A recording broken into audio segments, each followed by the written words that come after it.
तो हम पढ़ रहे थे कि 1951 का जो जनप्रतिनिधि अधिनियम लाया गया था, उस अधिनियम में के अनुसार अन्य योग्यताएं क्या निर्धारित की गई है लोकसभा की, उसका अध्ययन कर रहे थे। पहली योग्यता जो निर्धारित की गई है वो है अनुसूचित जाति, अनुसूचित जनजाति का पद आरक्षित होता है देश में। कहने का मतलब जहां अनुसूचित जाति जनजाति का पद आरक्षित होगा वहां पे किसी व्यक्ति को दूसरे राज्य से भी लाकर चुनाव लड़ाया जा सकता है। दूसरा कह रहा है असम की जनजाति की, असम के अंदर जो जनजाति अनुसूचित जाति या जनजाति का पद जो आरक्षित है वहाँ पे वह जनजाति का सदस्य उसी राज्य का होना चाहिए, अन्य राज्य से हम लाकर चुनाव नहीं लड़वा सकते। तीसरा कहता है उम्मीदवार का नाम मतदाता सूची में होना आवश्यक है। जिस व्यक्ति को चुनाव लड़ना है, जो व्यक्ति लोकसभा का चुनाव लड़ना चाहता है, उसका जो मतदाता सूची होती है, वोटर लिस्ट जो होती है, उसमें नाम होना आवश्यक है। फिर कि किसी व्यक्ति ने अपराध कर दिया तो अपराध किए हुए 2 वर्ष अपराध करने के बाद 2 साल की कोर्ट के द्वारा क्या नहीं मिली हो सज़ा, 2 साल से अधिक मिली है या फिर उसे जेल से छुट्टी हुए कितने वर्ष हो गए, 5 वर्ष हो गए, तो उसके बाद ही वो चुनाव लड़ सकता है लोकसभा का, अन्यथा चुनाव नहीं लड़ सकता। इसके बाद कहता है 5 नंबर दोषी पाए गए व्यक्तियों को, कि जो व्यक्ति किसी अपराध में दोषी है या किसी कारणवश दोषी हो जाता है तो उसे निर्वाचन आयोग द्वारा कुछ समय के लिए, मतलब 2 साल के लिए अयोग्य घोषित किया जा सकता है, या फिर बात करें कि निर्वाचन आयोग जीवन पर्यंत उसे अयोग्य घोषित कर सकता है कि आप लोकसभा का चुनाव नहीं लड़ सकते। तो ये थी 1951 के जनप्रतिनिधित्व के आधार पर योग्यताएं। फिर इन्हीं योग्यताओं में 1988 में कुछ संशोधन किए गए थे। तो क्या कहोगे कि 1988 का जनप्रतिनिधि अधिनियम की संशोधन योग्यताएं के 1988 का जनप्रतिनिधि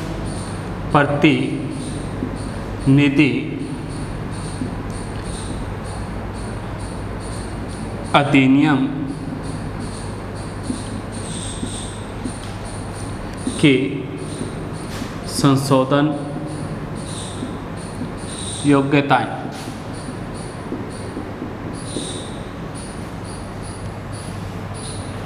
कि 1988 का जो जनप्रतिनिधि अधिनियम की संशोधन योग्यताएं थी उनकी बातें करेंगे। उनकी बात करें तो आतंकवादी गतिविधियां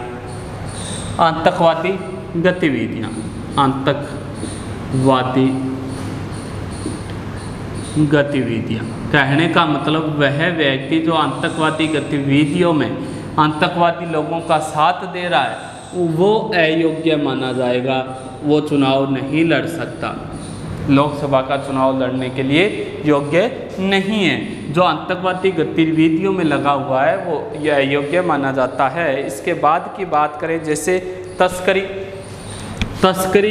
किसी भी चीज़ की करता हो, तस्करी अगर कोई करता है तो भी वो क्या ही माना जाएगा, अयोग्य माना जाएगा। कि कोई व्यक्ति तस्करी करता है तो भी अयोग्य माना जाता है। जमाखोरी कि देश का विकास न करके अपना खजाना बढ़ने लग जाता है, वह व्यक्ति भी क्या माना जाएगा, अयोग्य माना जाएगा। कि राष्ट्र का पैसा राष्ट्र के हित में नहीं लगाता है और अपनी तिजोरी बढ़ने शुरू कर देता है, वह भी व्यक्ति क्या है, चुनाव लड़ने में अयोग्य है। मुनाफाखोरी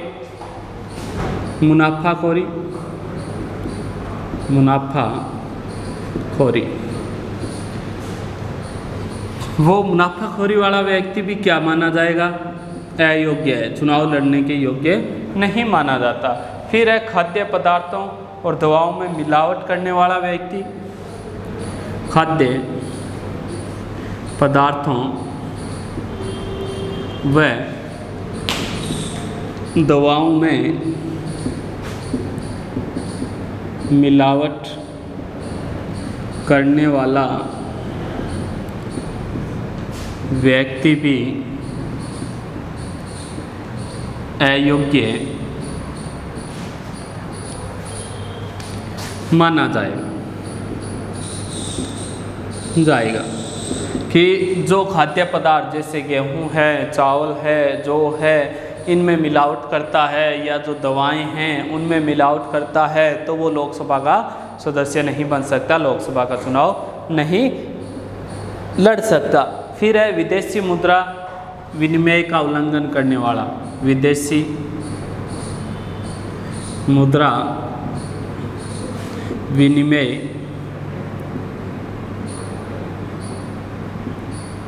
का उल्लंघन करने वाला व्यक्ति भी, कहने का मतलब है काला धन कि भारत देश का निवेश है वो विदेशों में खर्च कर रहा है, काला धन, वो व्यक्ति भी क्या माना जाएगा, अयोग्य माना जाएगा। महिलाओं के खिलाफ अपराध करने वाले व्यक्ति को भी क्या माना जाता है, अयोग्य माना जाता है। महिलाओं के खिलाफ अपराध करने वाले व्यक्ति को भी अयोग्य माना जाता है। तो अब आपसे पूछ ले कौन कौन ऐसे व्यक्ति हैं जो क्या हैं, भारत देश के लिए चुनाव नहीं लड़ सकते। आतंकवादी गतिविधियों में जो लगे हुए हैं वो नहीं लड़ सकते लोकसभा का, तस्करी वाले नहीं लड़ सकते, जमाखोरी वाले नहीं लड़ सकते, मुनाफाखोरी वाले नहीं लड़ सकते, खाद्य पदार्थों व दवाओं में मिलावट करने वाले चुनाव नहीं लड़ सकते। इसके बाद विदेशी मुद्रा विनिमय का उल्लंघन करता है, काला धन जैसी गतिविधियों में लगा है, वो चुनाव नहीं लड़ सकता। और महिलाओं के खिलाफ अपराध करने वाला व्यक्ति क्या नहीं कर सकता, लोकसभा का चुनाव नहीं लड़ सकता। नामांकन पत्र भरते समय आगे क्या आएगा, लोकसभा का जो व्यक्ति चुनाव लड़ेगा वो क्या करेगा, नामांकन पत्र। तो नामांकन पत्र से संबंधित भी बातें हम पढ़ लेते हैं कि नामांकन कैसे भरता है और क्या बातें होती है नामांकन में।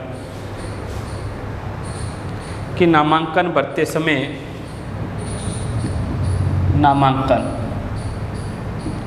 कि जो व्यक्ति नामांकन दर्ज करवाएगा उसे लोकसभा,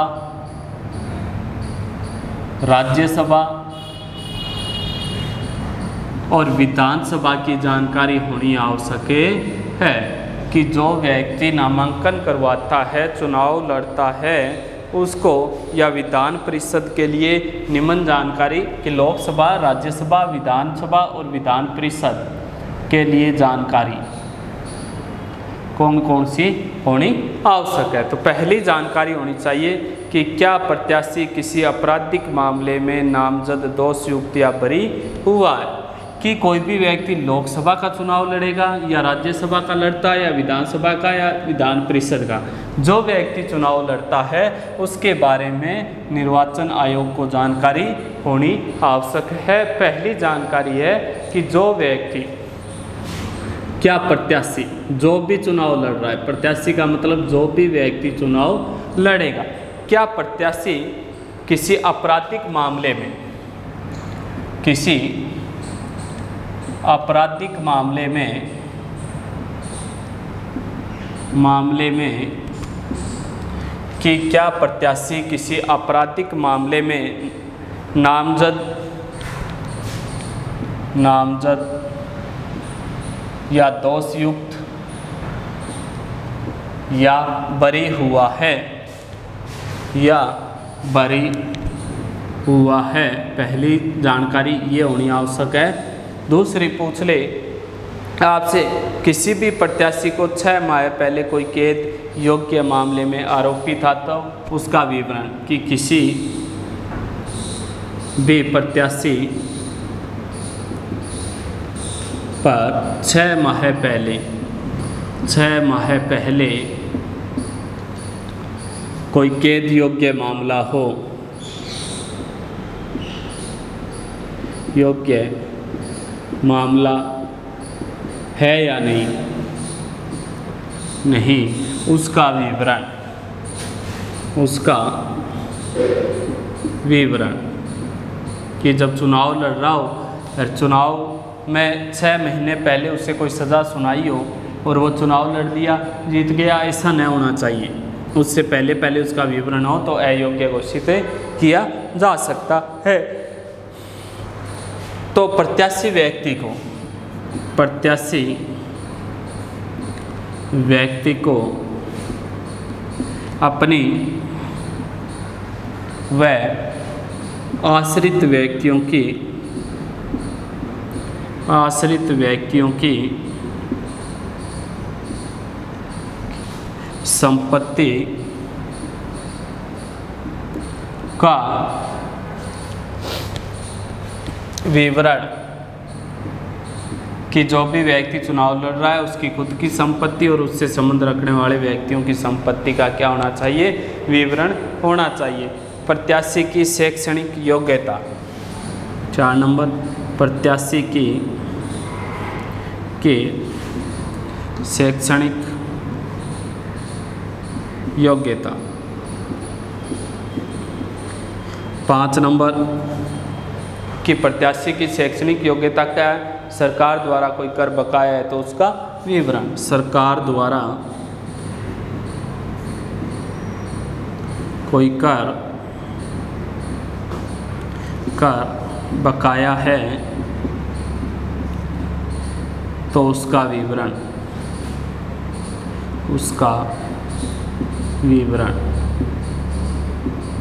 तो हम पढ़ रहे थे कि नामांकन में बात करेंगे कि लोकसभा, राज्यसभा, विधानसभा, विधान परिषद, कि जो व्यक्ति लोकसभा, विधानसभा, राज्यसभा, विधान परिषद का चुनाव लड़ रहा है उस व्यक्ति के बारे में क्या होनी चाहिए, पहले आपराधिक मामलों की जानकारी होनी चाहिए कि उस पर कौन कौन से अपराध न अभी दर्ज हुए हैं या किस में उसे दोषी माना गया है या किस अपराध में उसे आज़ाद किया है, रिहा किया है, उनके बारे में हमें जानकारी होनी चाहिए। कहने का मतलब निर्वाचन आयोग को जानकारी होनी चाहिए। किसी भी प्रत्याशी पर 6 माह पहले कैद योग्य अगर कोई मामला लगा है या नहीं लगा है उसका भी विवरण है, वो नामांकन पर्चा भरते हुए देना जरूरी है, प्रत्याशी को बताना जरूरी है।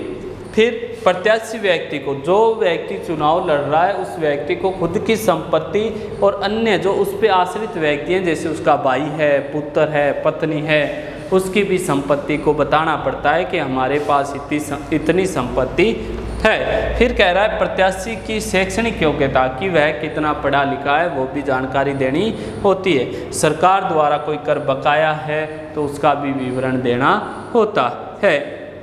इसके बाद ही वो निर्वाचन चुनाव लड़ सकता है और नामांकन भर सकता है। ये विवरण देगा तभी उसका नामांकन मान्य माना जाएगा, पर्चा मान्य माना जाएगा। इसके बाद उसका निर्वाचन कैसे होता है भाई, आपसे पूछ ले कि लोकसभा का निर्वाचन पूछ ले कि कैसे होता है निर्वाचन, तो प्रत्यक्ष रूप से होता है। किसके माध्यम से, कि प्रत्यक्ष रूप से। लोकसभा का जो चुनाव होगा, जो निर्वाचन होगा वो प्रत्यक्ष रूप से होगा। प्रत्यक्ष रूप से कैसे होता है कि जिसकी आयु 18 वर्ष हो चुकी हो, कितनी वर्ष, 18 वर्ष, कि जिस व्यक्ति की आयु 18 वर्ष हो चुकी हो वह लोकसभा के चुनाव में भाग ले सकता है और अपना मताधिकार का प्रयोग कर सकता है। किसका, मताधिकार, कि जिसकी आयु 18 वर्ष हो चुकी हो वो चुनाव लड़ सकता है और अपने मताधिकार का क्या कर सकता है, प्रयोग कर सकता है। तो प्रत्यक्ष रूप से, जनता द्वारा प्रत्यक्ष रूप से जिसका निर्वाचन होगा वही माना जाएगा। फिर कार्यकाल, कि लोकसभा का कार्यकाल कितना होता है, कार्यकाल 5 वर्ष। कितना में होता है, कि लोकसभा का कार्यकाल 5 वर्ष का होता है। प्रधानमंत्री की सलाह से राष्ट्रपति समय से पहले भी क्या कर सकता है, भंग कर सकता है। किसकी सलाह से, प्रधानमंत्री की सलाह से। प्रधानमंत्री की सलाह से राष्ट्रपति समय से पहले ही लोकसभा को भंग कर सकता है। लोकसभा को भंग कर सकता है कि समय से पहले ही, जैसे समय के पहले ही लोकसभा है उसको भंग कौन कर सकता है, आपसे पूछ ले, राष्ट्रपति प्रधानमंत्री की सलाह को मानकर भंग कर सकता है। ऐसा है ना 9 बार कर चुका है कि कितनी बार 9 बार भंग हो चुकी है अपनी लोकसभा। आपसे पूछ ले कि 9 बार भंग कौन हो चुकी है, लोकसभा। तो 9 बार लोकसभा भंग हो चुकी है। पूछ ले कि कब कब हुई थी, 1970 में हुई थी, 1977 में लोकसभा भंग हुई थी, 1979 में, 1984 में, 1979, 1984, 1989। इसके बाद पूछ ले कि 1991, 97, 1991, 1997, 1999 और 2004। तो कितनी बार भंग हो चुकी है, 9 बार। 2004 की कार्यकाल अमूमन कितना माना गया है, 5 वर्ष माना गया है। लेकिन प्रधानमंत्री के कहने पे राष्ट्रपति समय से पहले ही किसे भंग कर सकता है, लोकसभा को कार्यकाल पहले ही से ही समाप्त कर सकता है। ऐसा 9 बार कर चुका है या हो चुका है। 1970, 1977, 1979, 1984, 1989, 1991, 1997, 1999 और 2004 कि 9 बार क्या हो चुका है, लोकसभा का भंगे हो चुका है या लोकसभा भंगे हो चुकी है। अगर संकट काल हो, आपातकाल हो, तो ये कार्यकाल हम 5 वर्ष पढ़ रहे हैं कि संकट काल में कार्यकाल 1 वर्ष बढ़ाया जा सकता है कि संकट काल के दौरान कार्यकाल है वो कितना बढ़ जाएगा, 1 वर्ष से बढ़ जाएगा।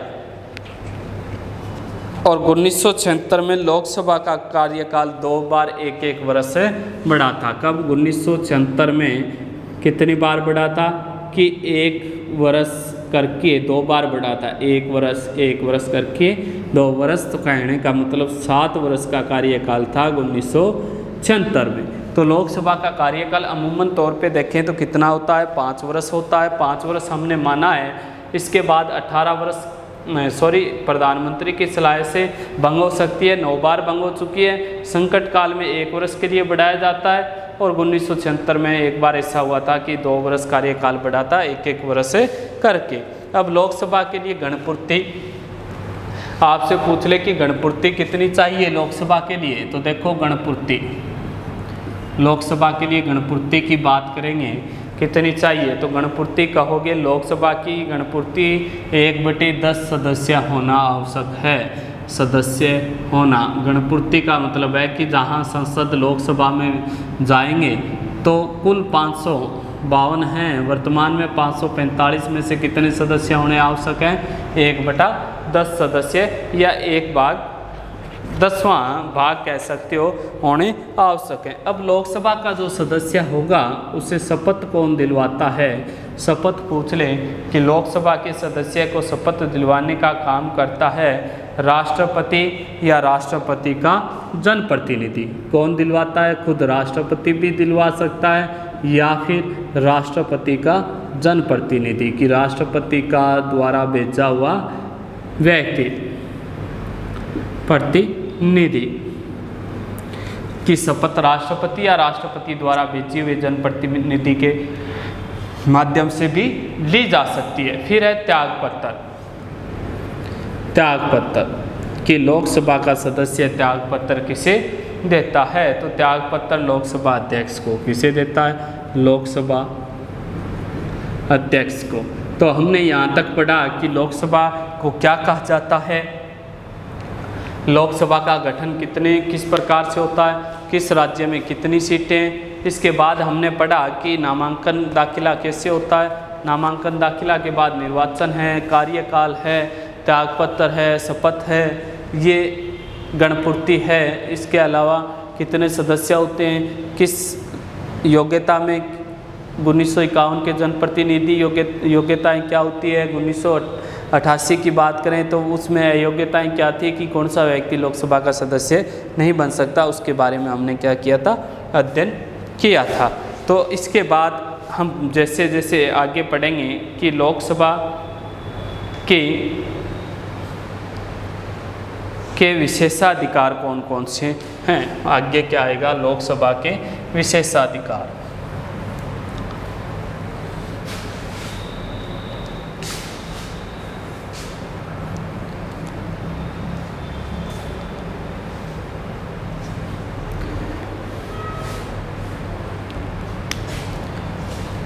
विशेषाधिकार कि लोकसभा को कौन से विशेषाधिकार मिले होते हैं या विशेष अधिकार मिले होते हैं। पहला विशेष अधिकार पूछ ले कि संसद के नियमों व आदेशों का पालन करते हुए संसद के नियमों व आदेशों का पालन करते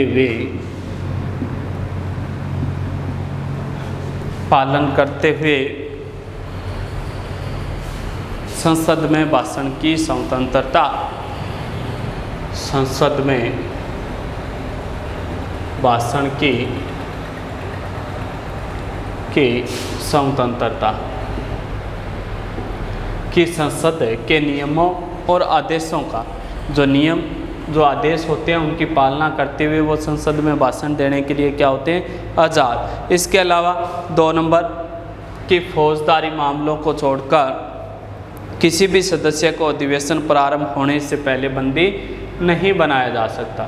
फौजदारी मामलों को छोड़कर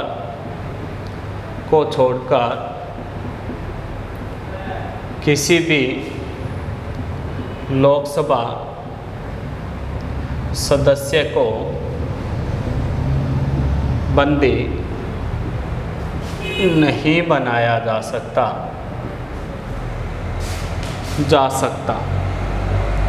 कि जब संसद का अधिवेशन चल रहा हो, क्या चल रहा हो, अधिवेशन चल रहा है, उस अधिवेशन में फौजदारी मामले को छोड़कर बात करें तो हम किसी भी प्रकार से क्या नहीं कर सकते, किसी व्यक्ति को बंदी नहीं बना सकते।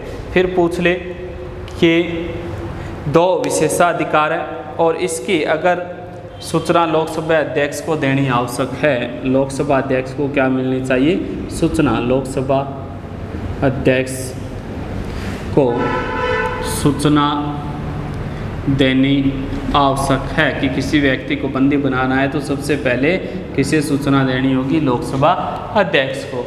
तो बात यहाँ पे चल रही थी कि विशेषाधिकार शक्तियाँ कौन सी मिली है, कि विशेष शक्तियाँ कौन सी है कि संसद के नियम, जितने भी अपनी संसद के नियम हैं, जो भी आदेश हैं, उन आदेशों की पालना करते हुए संसद में भाषण देने की आज़ादी मिली होती है। अगर किसी व्यक्ति पे अधिवेशन चल रहा है तो फौजदारी मामले को छोड़कर हम किसी भी प्रकार से बंदी नहीं बना सकते। अगर बंदी बनाना है तो इसकी भूतपूर्व सूचना किसे देनी होगी, पहले सूचना किसे देनी होगी, लोकसभा अध्यक्ष को देनी होगी। तो हम पढ़ रहे थे लोकसभा, इसके बाद लोकसभा की शक्तियाँ, वेतन वगैरह वो उसका